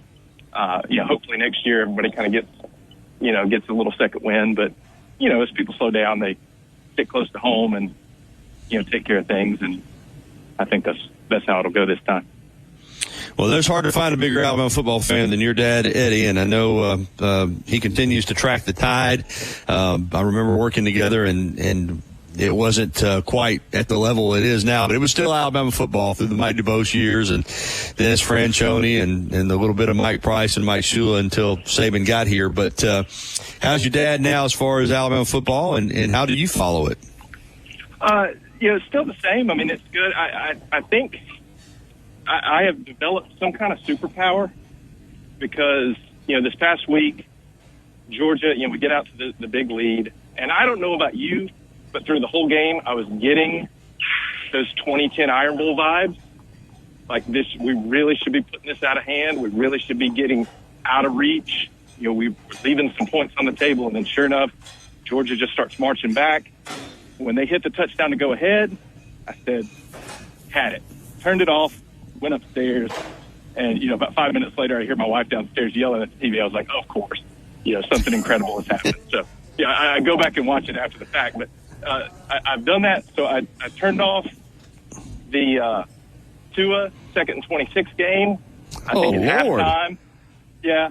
I don't know what this says about my fandom, but again, it might be a special power that I need to harness. I think in the Iron Bowl, the Bryce Young overtime game, I think it was Jamison Williams got a targeting foul at one point, got thrown out. I turned it off angry then, missed that. And after that game, I said, you know what? For my own sanity, I'm just going to refuse to watch Jordan-Hare Iron Bowls live. And I think for all Alabama fans, it would probably help with our life expectancy. But I just didn't watch the game at all last year, so I missed that. So it seems oddly enough, Jacob, we do something incredible. Yeah, there's more people that are like that than you think, that just sometimes just can't watch, and they just wait for the result, and if the result's positive, they go back and watch later. So, all right, man, well, good to catch up with you, and I'll be in touch. Maybe we can get together and have lunch sometime. Absolutely. Enjoy that meeting 3 today. All right, thank you. All right, Jacob Allison from the famous Allison family, the Alabama gang, talking a little NASCAR here with us and his family's rich history in the sport. It's 10:16. Hey, listen, homecoming parades, homecoming football games. We're in the middle of that for high school football season. We've had homecomings. We got more tonight. We've got more coming up in the weeks to come. And if you want to look your best as a young gentleman for your homecoming parade, or you're escorting a homecoming court, or you just want to be sharp for the homecoming dance after the football game, then T-Town Menswear and T-Town Gallery University Mall is where you need to go. Tom and the guys there will hook you up. Any look that you want to get, man, and you can you can be the talk of the town. So get by and see them. And while you're there, check out that one-of-a-kind Alabama football memorabilia collection. And you might even run into an Alabama football player, because a lot of them get their suits at T-Town Menswear and T-Town Gallery in the University Mall. All right, we're going to be back. We're open for phone calls in the next segment. 205-342-9904. 205-342-9904 is the number on the Pinnacle Park at North River hotline. So feel free to give us a call. And then we've got the Auburn Report with Brett Pritchard coming up at 10:30. This is the Gary Harris Show on Tide 100.9 FM, 1230 AM WTBC, coming to you live from Innisfree Irish Pub. This October, Tanger invites you to shop pink and save lives. Your donation of $10 or more to the Breast Cancer Research Foundation helps fuel innovative research that brings us closer to a cure. It also unlocks exclusive savings from brands like Coach, Crocs, Columbia Factory Store, and more to shop all month long. Join us as we mark 30 years of advancing research and empowering hope. Donate and access your exclusive savings today at Tanger.com. Tide 100.9 Tuscaloosa weather. A mixture of clouds and sunshine today. The chance of a few isolated showers. The high 81. For tonight, fair with the low at 63. Tomorrow and Sunday, warm and dry. Sunny both days with highs between 84 and 87. I'm James Spann on the ABC 3340 Weather Center on Tide 100.9. It's 79 degrees in Tuscaloosa. The best sports talk in the state. Tide 100.9 and streaming on the Tide 100.9 app.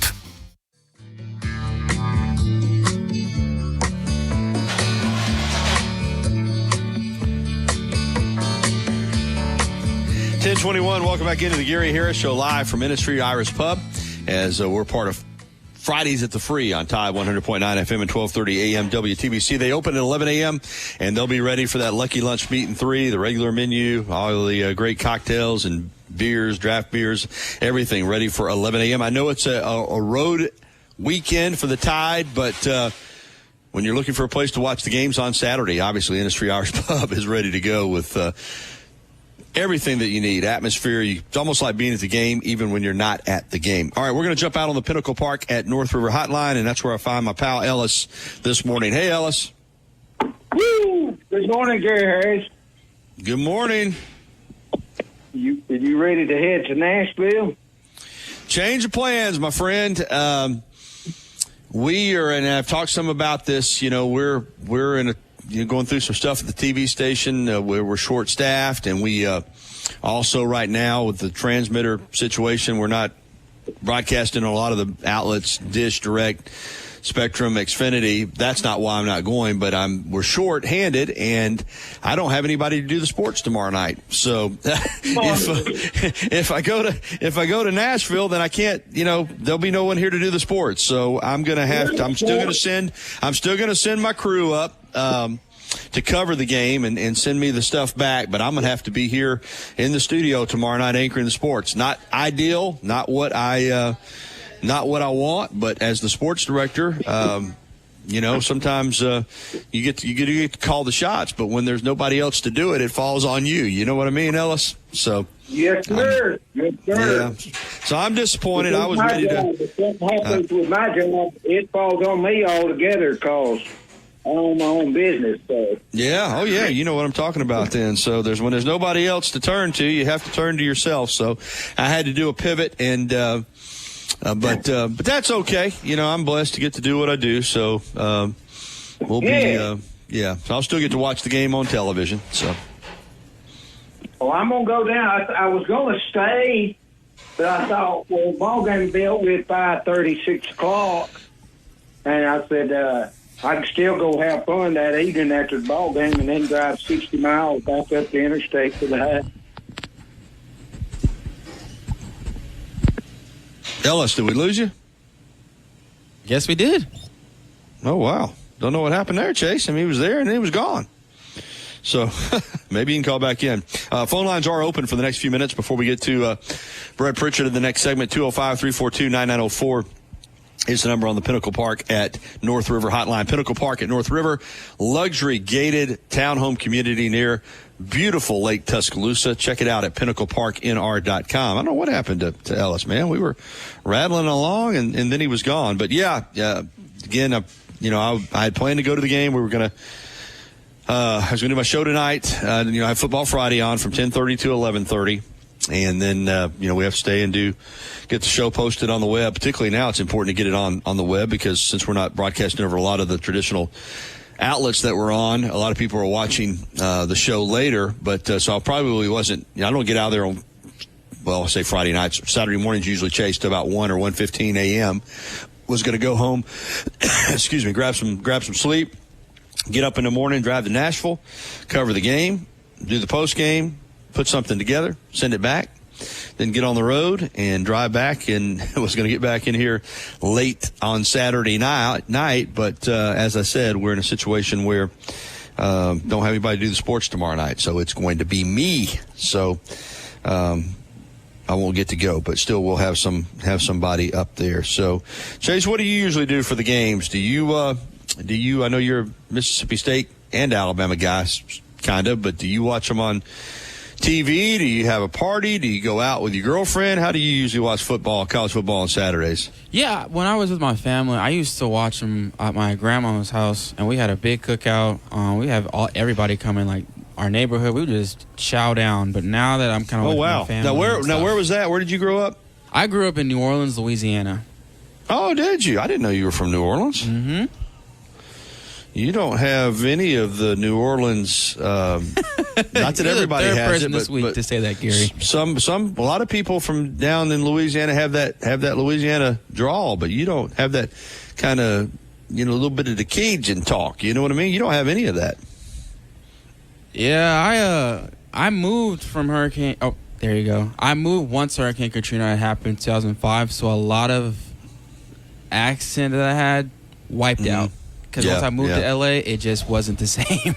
Well, yeah, it's different out there. So you've been around a few places in your young life, so that's pretty cool. So anyway, we have Ellis back on if you would like to talk to him. Okay, yeah, but go ahead, Ellis. What'd you do, man? I don't know what happened. Okay, those cell phone gremlins, they'll bite you. They'll bite you occasionally. So you were right in the middle of talking about what your post-game plans were when you got cut off. Are you going to wind up staying in Nashville or are you going home? I'm going to go stay in Nashville for a while, but, I live 60 miles from Nashville. Drive back. So well, you got to get out a little bit. Yeah. Well, go ahead. You were talking about 5:30 or 6. That game won't be over to about 6:30. It'll start at 3:15. Not that that's late, but I'm just saying it'll probably be every bit of 6:30 before that game's over. But still, I go down there and stay at about 9, 10, 11 o'clock. Oh, absolutely. And because all the Alabama fans will be gathered down there celebrating. They will. I wonder how different it's going to be with. And that was one thing. Even though I was going to be working. It's going to be disappointing that, you're only talking about 28,000 plus people in that stadium for the game. I mean, that's going to be one of the smallest crowds Alabama's played in front of since probably the early 60s, man. Yes. And I'm going to be sitting in the stands with Pat. Big Pat. You and Pat hooking up. All right, man. Pat from Tuscaloosa. Me and Pat. Yeah, well, shoot, I'll definitely, you guys have to call in Monday and give me that report for sure, man, because Pat was out here. He was out here at Innisfree last week and the week before that too. Yeah. I got to finally meet him it was last week. So. Awesome, man. Well, that'd be great. I can't wait to hear those stories now. Oh yeah. I'm just ready to, and I'm going to be one of those obnoxious fans. Well, there's no reason not to be, man. That obnoxiousness and fandom go hand in hand. So, all right, now listen, have a good. Give me that score prediction real quick. 55-10. 55-10. Bama rolling over the doors. All right, buddy. Good to talk to you. Roll Tide. Yes, sir. 10:29 here on the Gary Harris Show. Hey, the YMCA of Tuscaloosa, not very far from where I'm at right now, in fact, and great place to get fit. Great facility, great people, personal training, fitness classes, Silver Sneakers program, whatever you need is at the YMCA, 2300 13th Street, downtown Tuscaloosa. The Y is ready for you when you're ready for the Y. We'll be back with Brett Pritchard from the Auburn Blitz with the Auburn Report next here on this TGIF edition of the Gary Harris Show, live from Innisfree Irish Pub.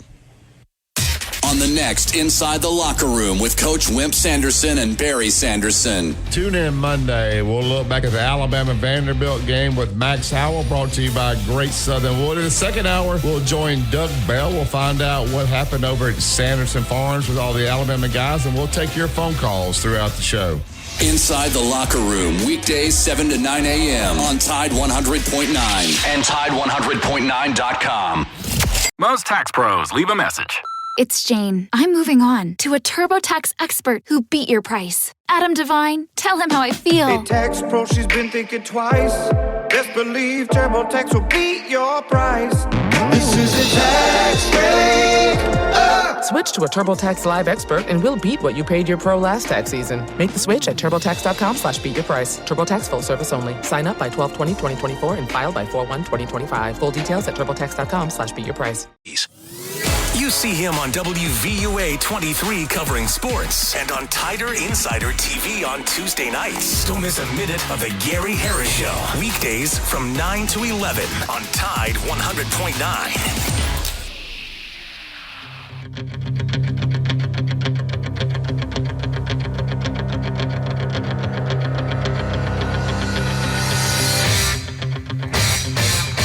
All right, it's 10:33. Gary Harris back with you live from Innisfree Irish Pub, part of Fridays at the Free. They open the doors at 11 a.m. and they'll be ready to go. Lunch will be waiting on you here at Innisfree Irish Pub when they open. It's time now with for the Auburn Report with Brett Pritchard from the Auburn Blitz, who joins us every Friday. How's it going, Brett? It's good, Gary. How are you, buddy? Doing well, man. Let's start with the game this past Saturday. Kind of followed script for Auburn. You know, coulda, wouldas, and shouldas we talked about, but no doubt about this one. Should have won the football game. Had control of the football game throughout. Had moved the football. I thought from what I saw, but Peyton Thorne played great until he didn't. And you got the game right there, but just never did quite put it away. And Oklahoma hung in there, and then you get the pick six, and then Auburn loses.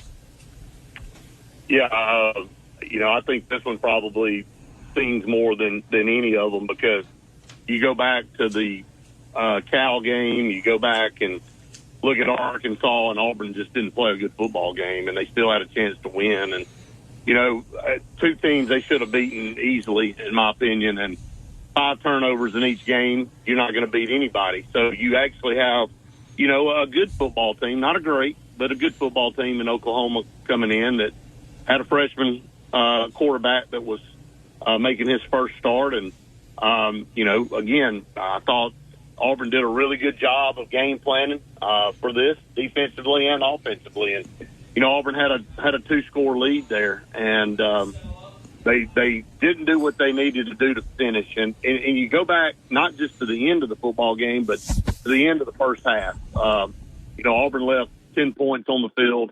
And again, it's part of a young team. It's part of relying on a bunch of young guys with a few veterans sprinkled in, learning how to win a football game. And I think some coaching blunders to end that first half as well. I'm not sure about the decision to run Sam Jackson in there. I know they worked on that, but, you know, to me, I think coaches sometimes overthink things, and this is just my personal opinion. I think Jarquez Hunter's your best football player. It's 1st and goal from the 5-yard line. He's going to touch the ball 3 times, and you know, at least give him a chance to score there. And you know, they chose not to do it, and Auburn ends up not getting anything out of that right before half. You know, you put a lot of pressure, although it was pretty much considered a chip shot nowadays, a 27-yard field goal for Towns Magoo, and he missed it. But you know, the previous play before that was a fire drill. You know, you throw a pass in bounds with no timeout, and you're running the field goal unit onto the field and trying to get set up, and he ends up missing that one, but you get a penalty against Oklahoma that allows them to go back, set up for an untimed down, and he comes back and misses it. But anyway, you go in, you still going into the 4th quarter, you had all the momentum. You had the crowd behind you. You had all the energy. Oklahoma had not shown really any you know, propensity to drive the football at all. They had that one big play early in the game where they scored a touchdown on the run. But outside of that, I think they had 6 first downs going into the fourth quarter or somewhere around that, and it swung on a dime. I thought Auburn really missed the golden opportunity clock management wise. They ran the ball down to the 30, and then throw 2 passes that are incomplete, stops the clock, and then they end up losing yardage, and then having a long field goal that Magoo misses, and then one play later when Oklahoma takes the ball over, they throw a deep pass down the far sideline, and then 2 plays later they're in the end zone, and it's a new ball game, and the momentum completely swung there. And then trying to get the ball down the field, again, Peyton Thorne, look, like you said, Gary, he played well until he didn't. And, credit Oklahoma for disguising that coverage and dropping the linebacker back, and he just made a bad decision, and it cost him. And again, it's been a Achilles heel for Peyton Thorne, turning the football over. It was kind of like you were sitting on the edge of your seat going, Auburn's played too well. When is this going to happen? And it's like the team is waiting on something bad to happen, and when it did, they just couldn't overcome it. So, again, that one hurt. They had the game in hand. If you look at the stats, it was dominated by Auburn, and really no excuse not to leave your home field that day with anything other than a win. Yeah, I think what is so confusing, and again, I'm on the outside looking in, but you bring us up to speed every week, is, I don't know that people were picking Auburn to win the national championship. I'm not saying that. But all we had, and I'm saying this based on the people I read that cover Auburn. All I read all summer was that, listen, these freshman wide receivers, it's the second season. Peyton Thorne obviously is the guy. Auburn, didn't get a quarterback out of the transfer. I didn't expect this. Now, again, I don't cover the team, so I did not expect Auburn to be 2-3. Quite frankly, I expected them to be 5-0 and then hit the stretch that was going to decide their season. So now I'm the narrative I'm reading is, nobody expected much out of this season, and it's all about building for the future, and we'll get to recruiting in a moment, which is great, and talking about next year already. So I'm just a little puzzled by how quickly the narrative switched. I don't think that, from what I read, that people expected Auburn to be 2-3 after 5 home games, Brett. Well, Gary, you and I talked about it for 2 months.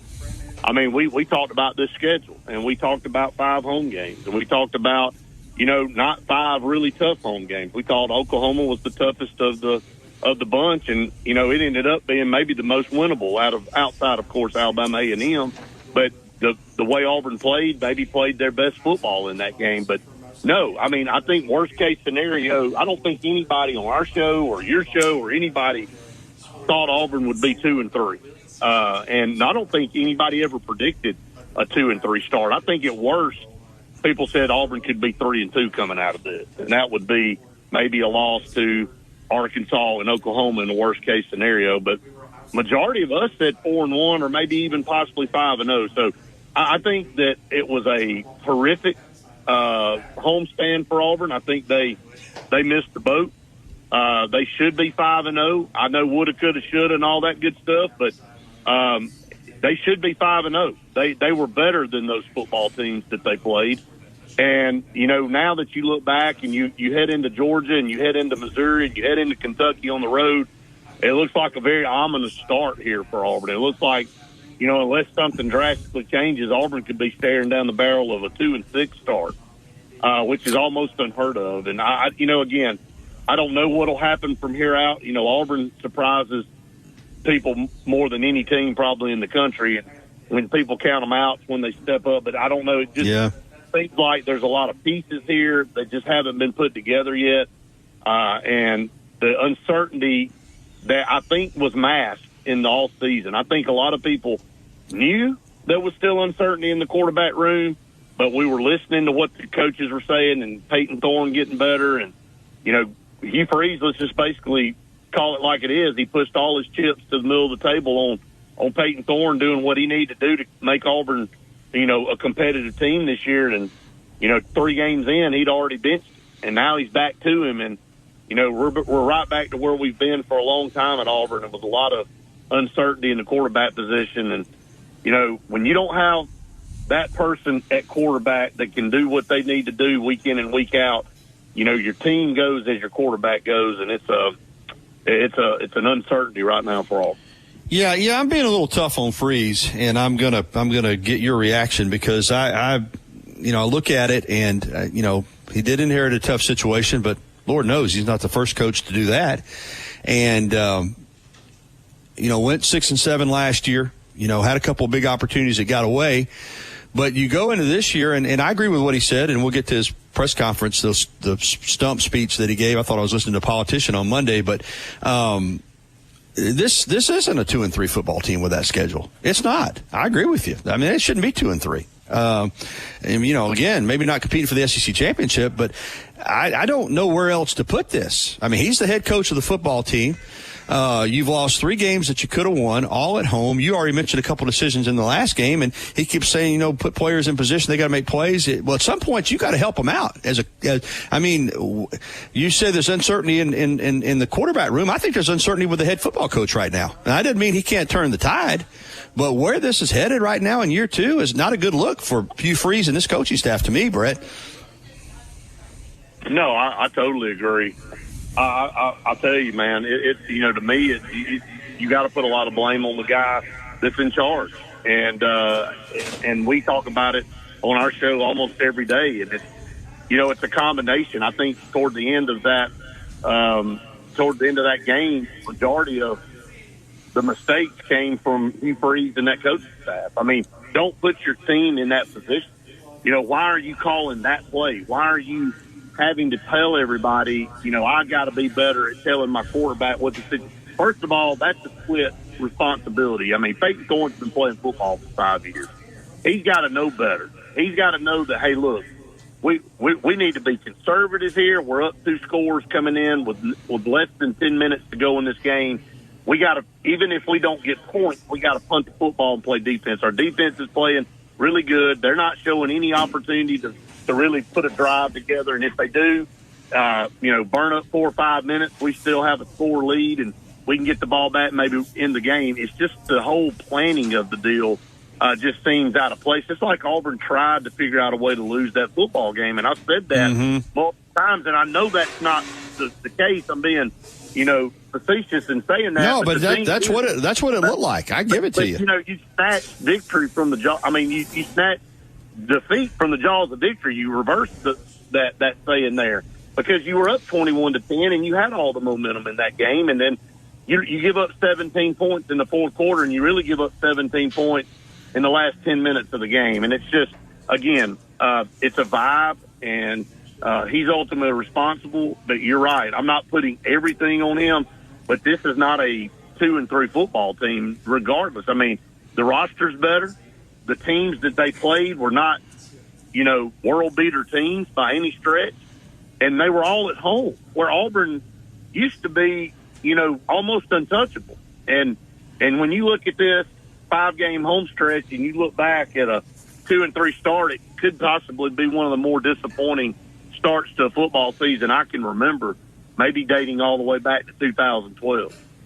All right, I'm not going to spend a lot of time on this because I want to get to what's ahead and also recruiting.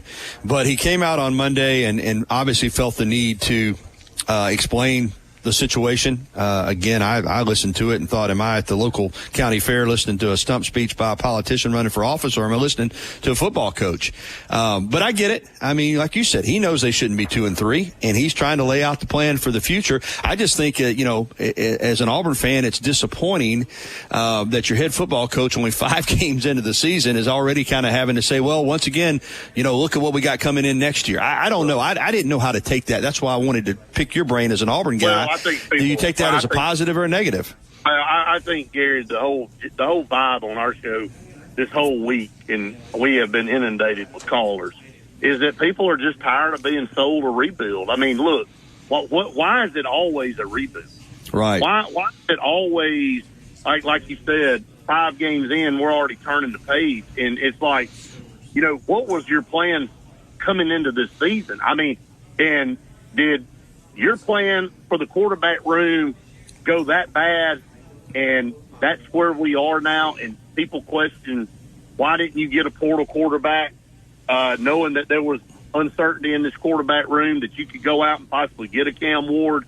It's going to cost some money, but this is the world we live in now. And I think, why can't we live in the present? Why can't we be good now? why can't we? Yeah, we know it may be a temporary fix, but that's what portal quarterbacks do, and that's what portal players do. Is sometimes they come in and they fill the gaps for you while you're building your program back. So why did he sacrifice, if that's the term we're going to use, this season? Because of a decision that he made, and then now we're all having to deal with it. So, and now we're hearing the narrative of Auburn's going to go out and get a big-time portal quarterback this year, and and it's just the same narrative over and over and over, and I think people are just exhausted from it. Well said. All right, you move on, and now you go to Georgia, and clearly they are one of the top teams in the country. You're on the road. But this is what makes football, to me, so cool, is that Auburn played with them last year, and that was at home. Played with Alabama, that was at home. But still, this is a rivalry game. You'd like to think that it's still a rivalry game. I mean, certainly Georgia's had the upper hand, but that that Auburn is you're going to get the best of Auburn here. Can they make this interesting deep into the second half? Or what do they need to do to give themselves a chance here because I know a lot of people are expecting Auburn to get embarrassed in this game.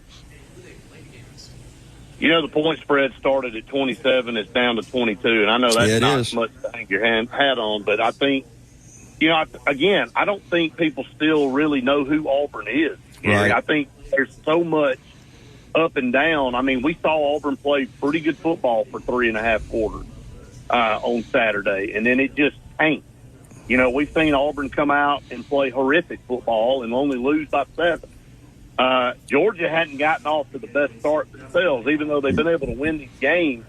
It's been ugly, and then, of course, they got off to such a bad start in Tuscaloosa. Right. Even though they came back and took the lead, they spent all their energy digging out of the hole, and they had to have a lot of things go right. They went for a lot of fourth downs that you wouldn't go for any other time, but they had no choice to do it because they were so far behind, and it all lined up and worked out for them. But that's the mark of a good football team. But, I look at Peyton Thorne's numbers and I look at Carson Beck's numbers, and there's the only difference in their numbers right now, Gary, is the turnover.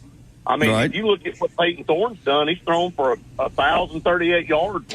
Carson Beck's thrown for 1,119. I mean, there's not much difference. It's less than 100 yards in there. They both thrown for 10 touchdowns. But Peyton Thorne's thrown 6 picks, and Carson Beck's thrown 3. But he hasn't had the best start to the year either that people were expecting. So I think, if Georgia found themselves in the second half of that Alabama game and coming off that loss, their first regular season loss in 40-plus games, if Auburn plays sloppy football, then they could get run out of Athens. And it hasn't been close over there in a while. And, again, that's another thing that's frustrating for Auburn fans is this rivalry has been close through 100-plus years. And it seems to have gotten away from Auburn the last 8 or 9 years. And you have to go back to 2017 where Auburn won the regular season matchup against Georgia pretty handily at home and then had to play them again in the SEC title game and lost that game. But since then, Georgia's won every one of them. And they've won several very convincingly. And so, it's just one of those things that I don't really have a feel on what you're going to get. It all depends on what Auburn team shows up, but Auburn's in such need of a big win, and I don't remember the last time Auburn really had a big win on the road, especially against a rival team like Georgia or maybe Alabama. Can they pull a rabbit out of the hat? I don't know. I think Georgia's going to have to help a little bit, but Auburn needs to not worry about – they know Georgia's good, but how about Auburn go over and play 4 quarters of solid football and then just let the chips fall where they may and see what happens? Yeah, I think that's the attitude. All right, as we wrap it up, Hugh Freeze mentioned recruiting again, and he's right. I mean, that's the one positive silver lining is not going to help you this season, but Auburn is recruiting really well, and now you get Deuce Knight, the quarterback that had been rumored to, be flipping from Notre Dame to Auburn for a long time, and it happened. I think the timing was pretty cool that that happened coming off of that Oklahoma disaster. So, listen, Auburn's recruiting with the Alabamas and the Georgias and the LSUs and the Ohio States, at least in this class. So that is the silver lining right now. Yeah, I mean, last year was a good class. This one's a lot better. And right now Auburn is number 1 in 26. I mean, again, Hugh Freeze and his coaching staff, they they're out there getting the job done. They're getting these players to come in and buy into what they're doing and telling them to trust the process, a term that Nick Saban used for 20 years at Alabama, or a little bit less than 20 years. I mean, and maybe it is. I mean, it was a disaster that, let's be honest, it was a disaster that Hugh Freeze, inherited. But again, I think in the same tone, that doesn't give him a pass for some of the things that are going on current. And, because you're down and your roster's not to the level maybe of Georgia and Alabama yet, doesn't mean you come out and turn the ball over 10 times in 2 games. That's execution, that's preparation, all of those things that go along with playing the game. So there's a lot of responsibility there for him. But what Auburn has got to start doing eventually, at some point in time, in the near future, they got to start winning some football games.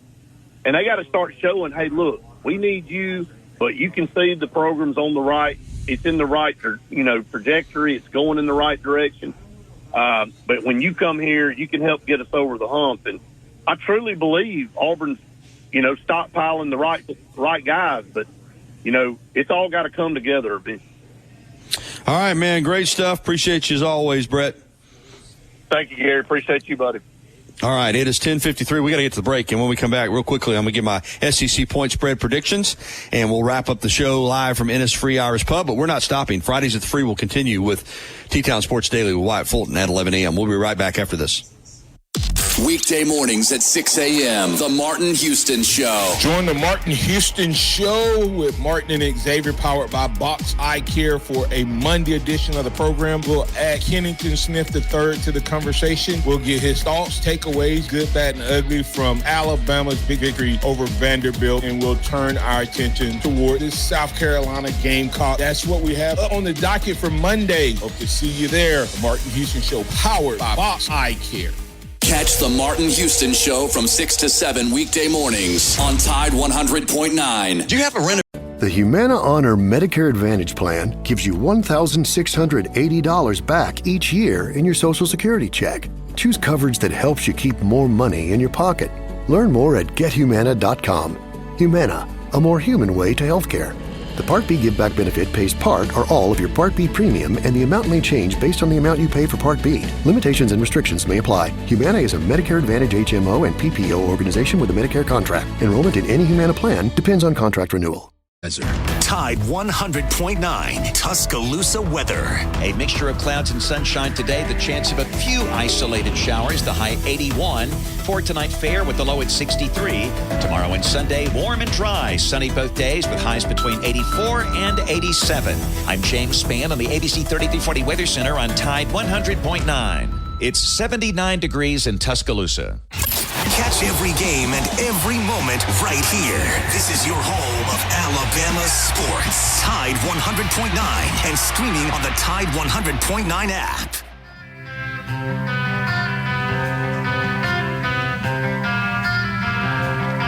All right, 10:55. We got to wrap it up pretty quick here. So just a couple minutes for me to give my SEC point spread predictions. Last week, 2-4, which brings me on the season. Let me find my page here. To 24, 23-1. So I'm just hovering barely over 500. All right, let's rattle them off. Alabama at Vanderbilt. Bama minus 22. I got the Tide covering that one, 38-13. Been back and forth on Auburn and Georgia. It's down to 22. A lot of money coming in on Auburn. I get why. You just feel like Auburn is going to go over there and they've been close to winning games. They're not going to win this game. I'm torn on the number, but I'm going to go ahead and take Georgia. I think Georgia found something in the second half against Alabama. I got Georgia laying the 22. A&M is a popular pick. They're a 2.5-point favorite at home, and I'm not sold on Missouri. But having said that, I'm picking Missouri. I'm taking the 2.5 here. I think there's a reason Missouri is a contender to get to Atlanta, and I think they're going to win in College Station. South Carolina catching 9 at home against Ole Miss. Boy, Ole Miss really disappointed me last week. I picked them to cover the 16 against Kentucky. They didn't come close, lost the game. I'm going to take Carolina catching 9 at home. Tennessee at Arkansas. I got Tennessee. I'm laying 13.5. I think they're legit. And here's one I already regret. Some of these games I regret before I even pick them. I'm taking Florida plus the 2.5 at home against UCF. I think they're taking down the Fighting Gus Malzahn's. How about that one. So those are my picks for this week. And that's going to wrap it up for the show. And we're going to continue with Fridays at the Free as Wyatt Fulton is going to take over here at 11 o'clock. Keep it dialed in all day for great sports talk on Tide 100.9 FM and 1230 AM WTBC. Of course, Wyatt will have his final scoreboard show tonight for high school football, and I'll be on the local news tonight and Football Friday at 10:30 on WVUA 23. Have a great weekend, everybody. For Chase Brumfeld back in the studio, I'm Gary Harris. We'll talk to you again on Monday as we'll recap another weekend of college football. Talk to you then.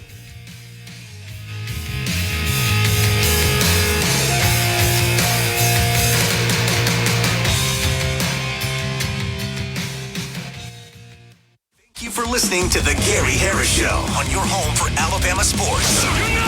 Tide 100.9 and streaming on the Tide 100.9 app.